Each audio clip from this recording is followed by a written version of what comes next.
Seja bem-vindo a mais um Foot Talks, o espaço do pensar estratégico do futebol. É uma honra, muita alegria que a gente conta hoje com a participação do Dr. José Francisco Mansur, né, para falarmos um pouco sobre questões estratégicas aí que têm acontecido. Acho que, Mansur, você deve estar talvez esperançoso, mais esperançoso do que outros tempos, né, em relação às possibilidades, finalmente, de mudanças no arcabouço jurídico, né, que estrutura os clubes do futebol brasileiro. Como é que você, seja bem-vindo, como é que você pensa esse atual momento do futebol brasileiro nesse aspecto, Mansur? Primeiramente, professor, eu quero agradecer o convite. Quero reiterar que para mim é uma enorme honra e alegria estar falando contigo, estar falando com a Universidade do Futebol, cuja história se confunde com a sua história. Bom dia, boa tarde, boa noite para quem estiver nos assistindo a qualquer horário. Boa tarde, Rafael. Prazer estar contigo também aqui. E dizer, professor, que eu estou, sim, com muito mais esperança do que já tive, né? Para o senhor ter uma ideia, nós apresentamos o primeiro projeto a um deputado federal no Rio, Otávio Leite, desde o momento que a gente concebeu essa alternativa de criação de um tipo específico para o futebol, a Sociedade Anônima para o Futebol, no ano 2015. Ele apresentou o projeto em 2016 e ficou lá na Câmara, esperando as outras prioridades do Congresso. Houve, nesse ínterim, aprovação de reformas importantes, várias deliberações sobre pedidos de impeachment.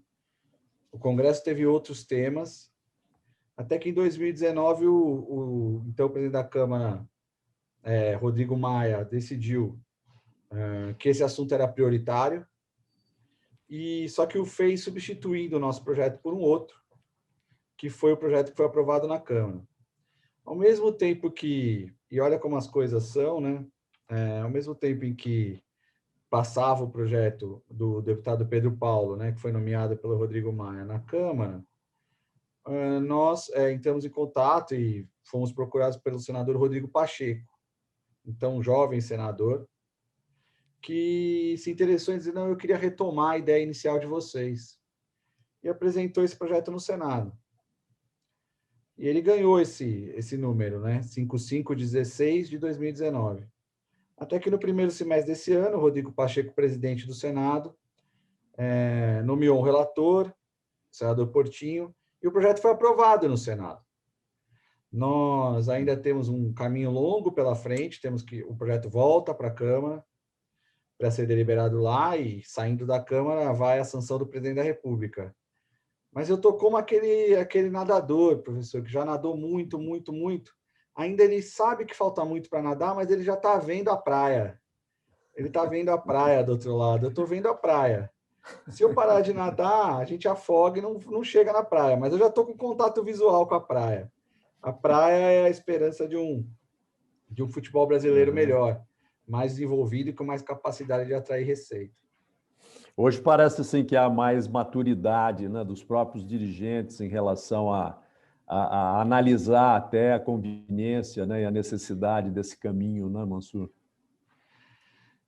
Professor, então, o mais bonito desse processo que a gente iniciou, quando eu digo a gente, eu falo de mim e do Rodrigo Monteiro de Castro, que é a figura essencial que nós escrevemos juntos a redação, e com ele, eu acredito muito nesse momento da minha vida na beleza do caminho, né, professor? Não só na beleza da chegada, mas na beleza do caminho. Então, voltando à metáfora da natação, esse caminho a gente nadou, a gente encontrou ilhas, conheceu pessoas, então a gente falou com muita gente, sabe, Rafael? Nós falamos com muita gente sobre o projeto da SAF. Algumas vezes na própria Universidade do Futebol, mas nós também falamos com jornalistas formadores de opinião, nós falamos com representantes de clube, nós falamos com representantes do mercado financeiro. Eu acho que o mais interessante foi ouvir dessas pessoas o ponto de vista delas diante daquilo que a gente apresentava.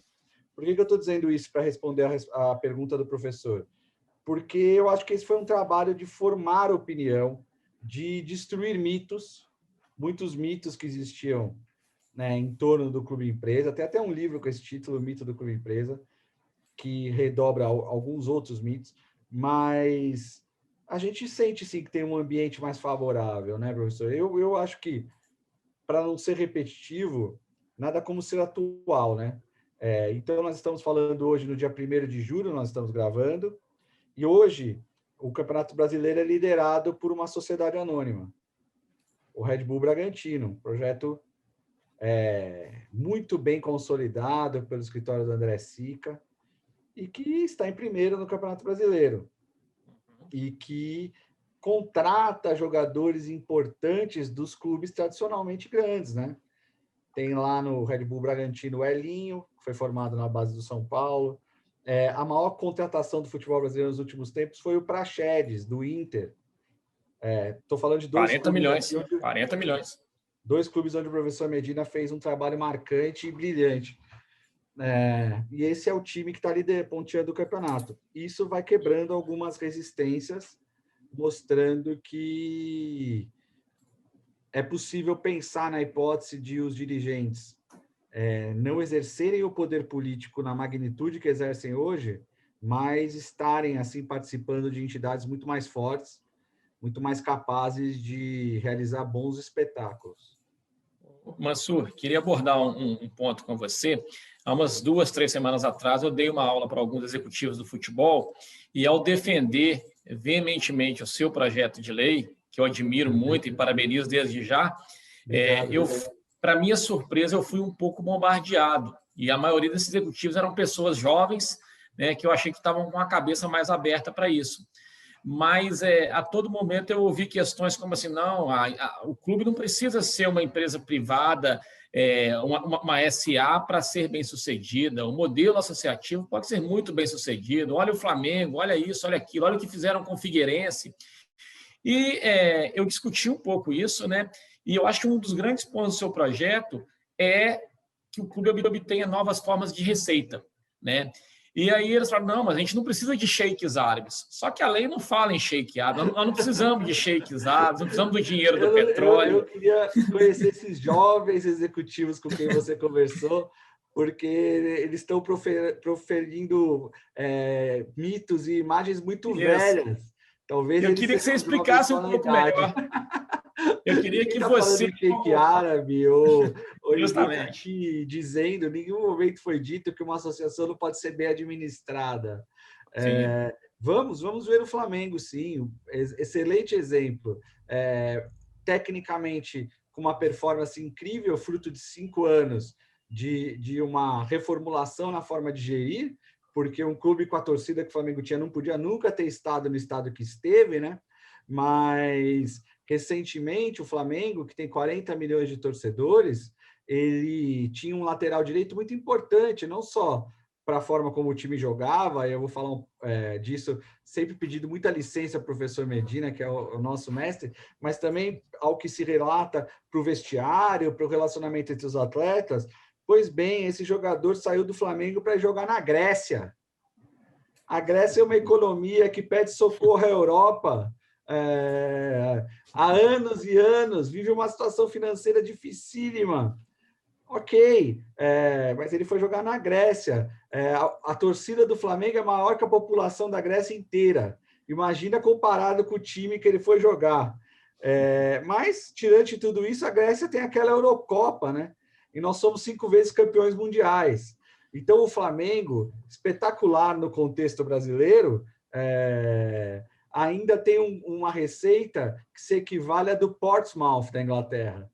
E a comparação entre o que é o Flamengo e o que é o Portsmouth, ela torna o texto ridículo, ou seja... E só mais um ponto, desculpa te interromper, o Flamengo ano passado estava falando em abertura de capital, em IPO, né? Exatamente. Então, como que ele ia fazer uma abertura de capital sem virar uma SA? Até escrevi por migalha sobre isso, que o Flamengo, pela natureza, pela competência dos seus dirigentes e por onde eles vieram, obviamente é um clube que observa cuidadosamente a hipótese de deixar de ser associação. Mas aí existe uma história que se conta de que o Flamengo teria ido buscar dinheiro no mercado financeiro, um banco de médio porte, e disse a ele, olha, eu vou te emprestar 17,5 do CDI. Nossa, mas isso é muito caro, esse dinheiro. Você está cobrando juros muito altos. Você não sabe que nós somos muito bem administrados, temos responsabilidade fiscal, fizemos superávites esses anos todos, e não é mais o Flamengo que devia, e etc. A dívida ainda existe, mas está equalizada. Ele falou, eu sei de tudo isso, mas eu sei que daqui 2 anos você tem eleição, e eu não sei quem vai entrar no seu lugar. Então, eu lamento muito. Eu tenho conversado com outros empresários jovens, e até mais velhos do que a gente, mas que têm a cabeça muito mais jovem do que esses com que você conversou. Que bom. Vamos aproveitar que nós estamos falando então, de assunto polêmico e alguns mitos. Eu queria que você falasse um pouco do caso Figueirense, né? Porque todos que são contra o Clube Empresa citam o caso Figueirense. Mas o projeto de lei também ele traz uma transparência muito grande na abertura dos acionistas, dos grupos controladores. Fala um pouco do que o projeto de lei prevê sobre isso, Massur. Olha, essa comparação com o Figueirense é importante, precisa ser feita, porque o fato aconteceu, né? É claro que vai se citar o Figueirense para não citar o Bragantino, mas o fato objetivo é que o Figueirense não tem absolutamente nada a ver com o que a gente idealiza. É porque o Figueirense, a rigor, ele lembra muito mais aquelas parcerias que eram feitas nos anos 90, professor. Entre Flamengo e ISL, aqueles modelos de cogestão. Por quê? Porque o Figueirense Clube Associação, ele firmou um contrato com uma empresa, a qual era representada por pessoas que não foram verificadas antes de se firmar esse contrato. E essas pessoas não constituíram uma empresa, uma sociedade anônima, conforme a própria lei da SAF prevê. A lei da SAF prevê a possibilidade de você transformar, como o Bragantino se transformou, porque a Red Bull comprou todos os títulos de associados do Bragantino, para constituir o Bragantino S.A., ou o modelo do Botafogo de Ribeirão Preto, que encontrou um investidor, então o Botafogo de Ribeirão Preto aportou os seus ativos mais relevantes para a prática do futebol, ou seja, as vagas, quer dizer, era um time que estava na Série C do Brasileiro e Série A do Paulista já há 10 anos, os contratos dos atletas, aquele intangível que é a marca, o nome, os símbolos, tudo aquilo que liga o clube à emoção do torcedor, e constituir uma sociedade anônima, na qual o investidor entrou, aportou dinheiro. É interessante que no primeiro ano o Bragantino subiu da Série C para a Série B, se manteve na primeira divisão do Paulista, e houve um aporte de capital naquele ano que equalizou as dívidas, porque eu conversava com advogados do Botafogo, eles diziam, aqui é um inferno para se trabalhar. Todo dia que o time joga, quando acaba o jogo, vem um oficial de justiça e penhora a renda. É impossível programar qualquer coisa. Então, se equalizou essa questão das dívidas, reformou metade do estádio, a empresa tem interesse em explorar comercialmente por alguns anos o entorno ali do estádio de Santa Cruz, que fica numa área nobre de uma cidade riquíssima, que é Ribeirão Preto. E nenhum desses dois modelos foi usado pelo Figueirense. O Figueirense fez um contrato de parceria, por assim dizer, que sim, constituiu uma sociedade, como o Hicks Mills e ISL chegaram a constituir também, mas a rigor não mudou a estrutura do futebol. Só inseriu ali pessoas, e ali nós aprendemos com o caso do Figueirense para a lei da SAF, é preciso que se diga, quando nós exigimos que qualquer fundo, professor, que tenha uma participação maior do que determinado percentual na SAF, precisa identificar os seus donos. Não vai ter o árabe, aquela figura, o chinês, o russo, aquela figura escondida, não. As pessoas vão ser identificadas, nós vamos saber exatamente com quem está sendo feita, quem é o fundo que comprou participação na SAF, vai se poder investigar a vida pregressa, os negócios feitos antecedentemente por essas empresas, por essas pessoas, num regime de máxima transparência. O que a gente viu em algumas parcerias dos anos 90, que foi replicado nesse projeto desastroso do Figueirense, desastroso, que parece que foi feito só para convencer as pessoas, por um exemplo, até quando se diz a exceção que confirma a regra, né, de como não deve ser feito, de como nós não queremos que sejam estruturados nossos clubes no futuro, se usou isso de uma forma muito mais parecida com os anos 90 do que o que se propõe agora na SAF, para gerar um exemplo negativo que acabou sendo, e eu espero muito que o Figueirense se recupere dessa situação. Já pediu a recuperação judicial, que é mais uma alternativa que está no nosso projeto da SAF, e que justiça seja feita foi inserida primariamente no projeto do Pedro Paulo, do deputado Pedro Paulo, pela equipe que o assessorou, e que o Bragantino possa retomar e se recuperar dessa aventura, que não tem nada a ver com o que a gente propõe para os clubes de futebol do Brasil.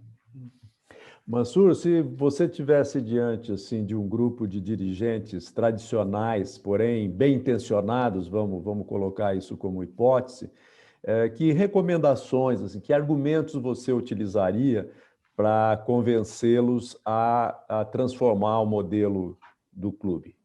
O que eu falaria para eles, professor? Eu chegaria para eles e diria assim: o que compõe sua receita hoje? Ele me diria, tratando-se de um clube que está nas primeiras divisões, tá? Minha maior receita hoje são os direitos de TV. É o que a TV me paga. Eu diria, ótimo. A TV te paga um valor porque ela transmite o seu jogo e no comercial, no intervalo, antes do jogo, um pouquinho depois, ela vende para a indústria, para o mercado, espaços comerciais na transmissão. Esses espaços comerciais, o valor deles corresponde ao que dá de audiência, o seu jogo.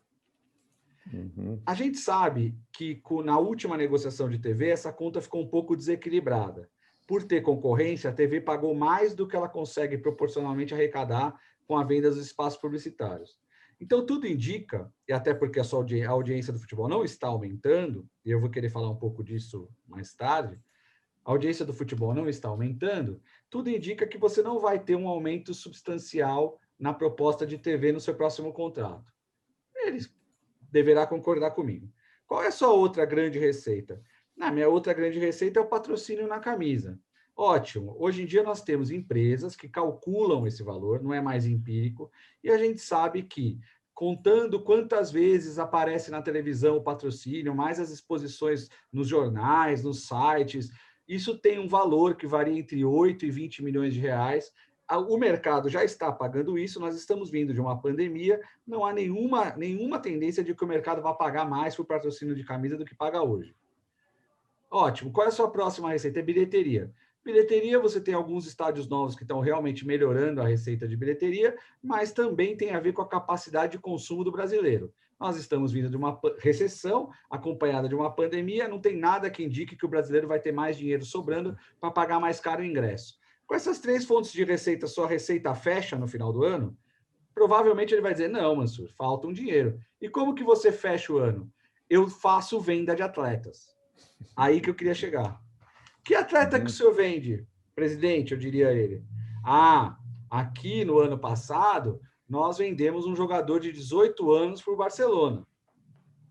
Mas e aquele seu grande jogador de 26 anos, o craque do seu time? O mercado europeu não contrata mais jogador de 26 anos. E aí eu vou dizer a ele, é verdade. Eu assisti o Jornal Nacional, professor Medina, em 1982, eu era uma criança, e eu fiquei muito assustado, porque saiu que o meio de campo da seleção brasileira tinha ido para a Itália. Falcão já estava lá, Cerezo, Zico e Sócrates. Foram assim, mais ou menos, perto um do outro. E o Jornal Nacional deu isso. Nosso meio de campo foi para a Itália. Eu fui olhar a idade deles, eles tinham 27, 28. O Falcão já estava perto dos 30 anos na Itália. Hoje, não. Hoje, quem que o futebol europeu quer contratar? O Renier, o Vinícius Júnior. Jogadores para terminar a formação lá na Europa, professor. Perfeito. Então, eles vão tirar o seu jogador com 17, com 18 anos. Você vai fechar a conta. Mas, no final do dia, a qualidade do seu time, é claro que vai cair.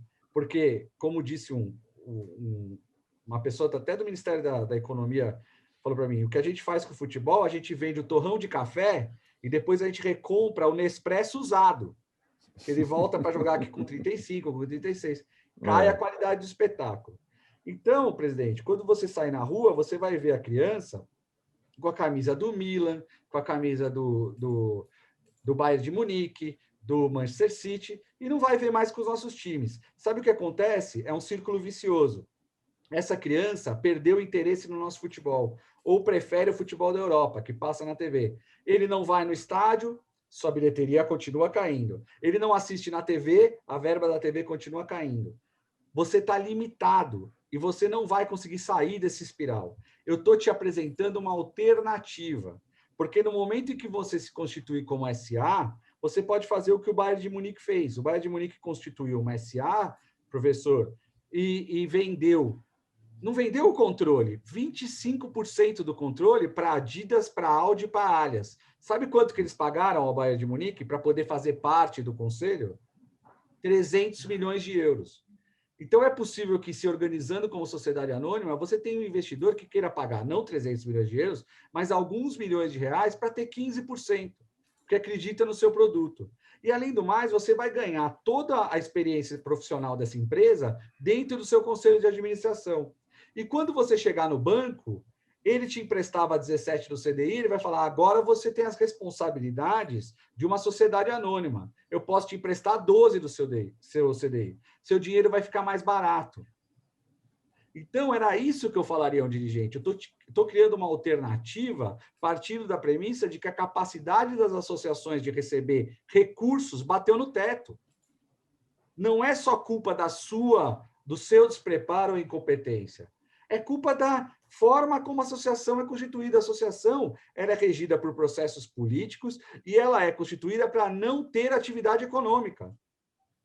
Agora, se você divide o seu capital em ações, você pode vender essas ações. Depois você pode abrir capital e vender as ações na Bolsa de Valores. Mas se nada disso for importante para você, você ainda pode conseguir dinheiro do mercado financeiro com juros melhores, porque o mercado financeiro não empresta para a associação com bons juros, exatamente porque a cada 2 anos você tem uma eleição, você tem o conselheiro que é contra, você tem pedido de impeachment, você tem o presidente que ganha e briga com o vice. Esse labirinto político em que os nossos clubes se meteram é fonte de desconfiança, de insegurança para qualquer investidor. E como associação, você não vai conseguir dinheiro novo. Eu estou te oferecendo uma hipótese de conseguir dinheiro novo para o seu clube.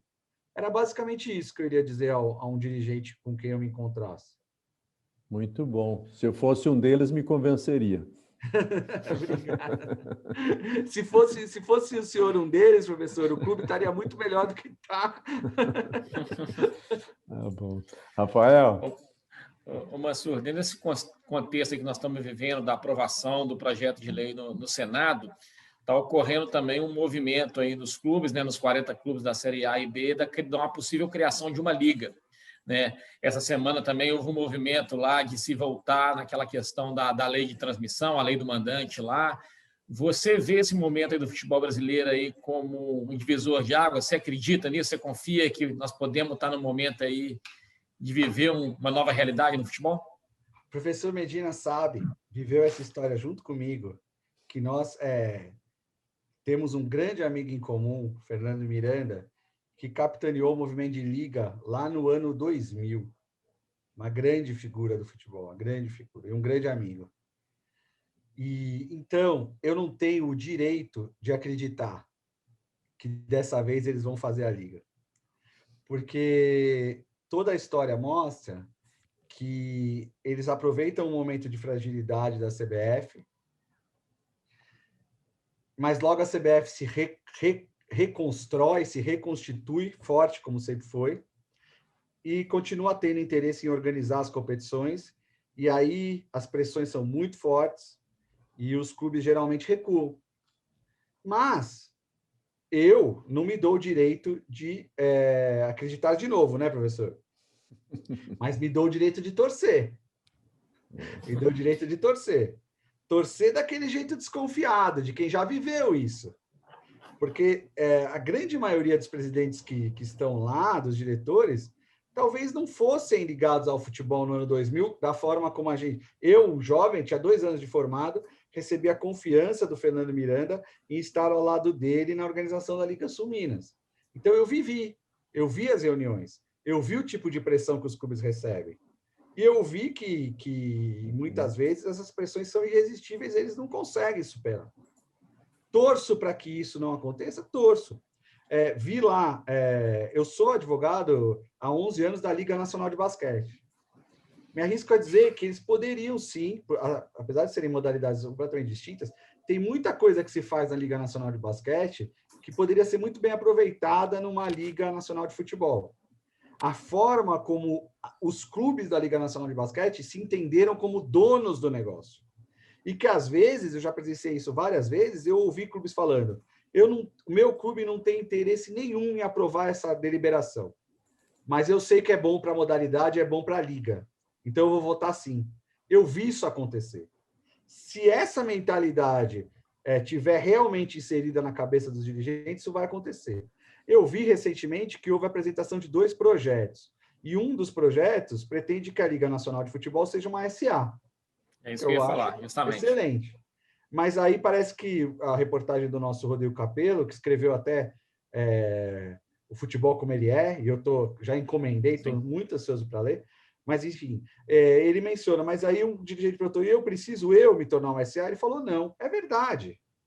Por lei, ele não precisa. Mas você imagina um grupo de 20, 40 associações sendo sócias de uma SA que vai ser a Liga?